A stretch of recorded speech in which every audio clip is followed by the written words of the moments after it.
माना जाता है कि हमारी पृथ्वी का निर्माण आज से करोड़ों वर्ष पूर्व हुआ था। पृथ्वी पर जीवन की उत्पत्ति को लेकर निरंतर शोध होते रहे हैं। वैज्ञानिकों ने इस विषय पर गहन रिसर्च के बाद इस निर्णय पर पहुंचे हैं कि आज से 40 लाख वर्ष पूर्व पृथ्वी पर मानव का विकास हुआ था, जिन्हें हम आदि मानव के रूप में जानते हैं। दोस्तों, आज हम बात करते हैं कि आदि मानव के संपूर्ण जीवन पर। आदि मानव का जीवन एक जंगली प्राणी की भांति था। उसे किसी प्रकार के संसाधन के उपयोग का ज्ञान नहीं था। वह न तो आग से परिचित था और न ही कृषि आदि से। वह सुरक्षा के लिए झुंड बनाकर समूह में रहता था तथा एक साथ ही विचरण करके भोजन की तलाश में जंगल में जाते थे तथा वह अन्य जीवों का शिकार कर जीवन का निर्वहन किया करते थे।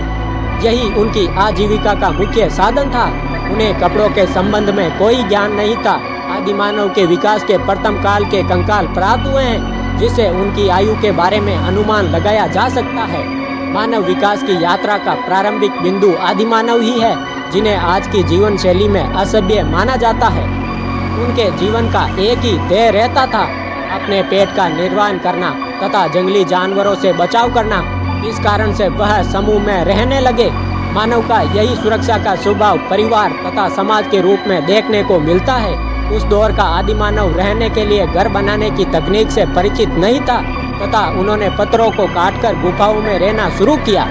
कालांतर में वह विभिन्न प्रकार के आवासों का निर्माण करने लगे। निरंतर विकास के कारण आदि मानव की आबादी में वृद्धि होती रही तथा वह कबीला या समूह का निर्माण करने लगे। वह वस्त्रों का निर्माण करने लगा तथा पत्थरों से विभिन्न औजारों का निर्माण करने लगा तथा साथ ही उसने पहिए का आविष्कार किया और बाद में गाड़ी का आविष्कार भी किया।